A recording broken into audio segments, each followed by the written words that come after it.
Hi, I'm Jan Isaacs Henry. I'm the director of Kidpower of Colorado with Irene Zande, who is the founder and executive director of Kidpower, Teen Power, Full Power International. And Kidpower simply would not exist in all of the locations around the world without Irene. And so, hello, Irene. Hi, I'm so glad to be here. I'm in Colorado and you're in California, but it feels like we're in one living room together. And Great. happy to talk to you and happy to see you. Since we at Kid Power are doing so much more work now virtually, and that's our plan into the future to continue this work, I thought this would be a really nice format to have a conversation about what Kid Power is and how it got started, and really about you, since all of this started with you.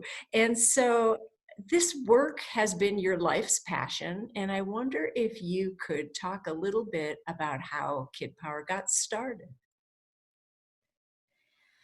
Thank you. The reason I do this work is because in 1985, when my family was young, I took my 4-year-old son and my 7-year-old daughter, along with some of her friends, into downtown Santa Cruz for a field trip. It suddenly, in a public place in the middle of the day, with people standing all around, a man got triggered by the sight of a mom with 8 little kids. And he suddenly started charging towards us with his arms stretched out, shouting, "I'm going to take one of these girls to be my bride." It was a classic case of the bystander effect because everybody froze except for me. And I did what I am sure you would do, Jan, and that anyone watching this video would do, because you're learning about Kid Power because you care about kids. I got in between the man and the kids, and I started shouting at him. The first words out of my mouth were, "You're not allowed to scare children," which I later thought was not the most intelligent thing I ever said to anybody in my life, but it was all I could think of at the time. And he started shouting back. We had a face-to-face match with him shouting, "I can do what I want. I can say what I want." And I was shouting, "Go away, leave us alone." And finally, because we were stuck like this, I just turned to a man that was watching, and I said, "Get over here and help me. Can't you see these kids are scared?" And when he came to stand next to me, then the man who was bothering us ran away. The kids were fine. I yelled, the bad guy ran, no problem, right? But I wasn't fine. I kept thinking, what if he knocked me down? What if he even tried to touch one of those kids? And I knew I would have done my best to stop him, but I didn't know how. So I took a self-defense class, and I learned how to protect myself and how to protect anyone who was with me. And not only did I learn that, but I also became much more confident in dealing with any kind of conflict, because I felt like I had more power to protect myself emotionally as well as physically. At the same time, I had a Girl Scout troop, and all of the girls that had been in that attack at the beginning of the story were in my Girl Scout troop. And I kept meeting people as I got more and more involved in the self-defense work, who were telling me stories that started with the words, "if only." If only, when my youth group leader dropped every kid off except me, and then touched me in a way that my mom and dad said never to let someone touch me. If only I had known how to stop him. If only I'd known how to tell my parents what happened, my life would have been so much easier. And I thought about that rape crisis center statistic at that time, that 1 in 3 girls and 1 in 4 boys would be sexually assaulted before they were 18 years old. And I thought, 15 girls in my Girl Scout troop. 1 in 3 is 5 of them. Now, which 5 kids would it be okay with me that that would happen to? And of course, the answer was none of them.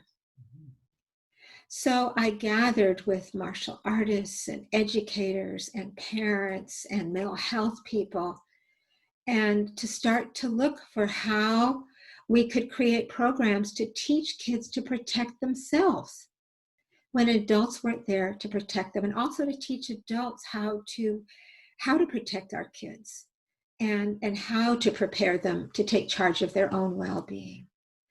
And we founded Kidpower as a nonprofit in 1989. So all of what we teach in Kid Power is important, all of the skills that we teach. But if you had to just pick one, max 2 skills that you could share with kids and families, if you had that magic one and everyone could instantly have those skills, what do you feel like would be the most important key core skills that come from Kid Power that you could teach?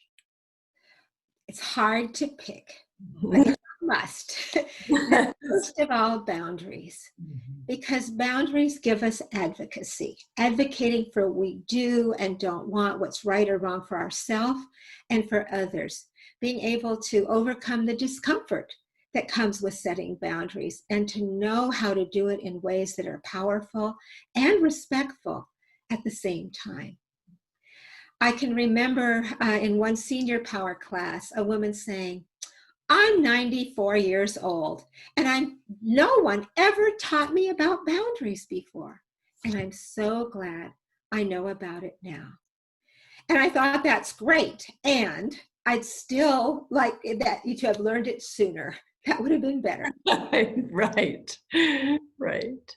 And then help seeking skills, getting help, being persistent in getting help, so that if one person doesn't listen, you ask another, so that you don't stop yourself from getting help. This is, of course, all for adults as well as kids, because we do stop ourselves. We don't want to bother somebody, or we tried and we got discouraged.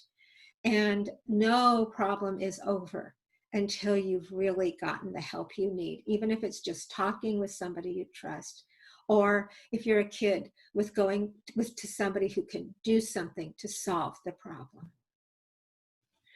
Irene, thank you so much for this time today, and most of all for your contributions to millions of people around the world and to their safety. And I'm really looking forward to continuing conversations with you in the future. Well, thank you, Jan. It's a joy to work with you. And thank you for what you do in helping Kidpower International. You've made so many contributions, and of course, your incredible leadership of Kidpower in Colorado. Thank you so much. We'll talk soon. Bye.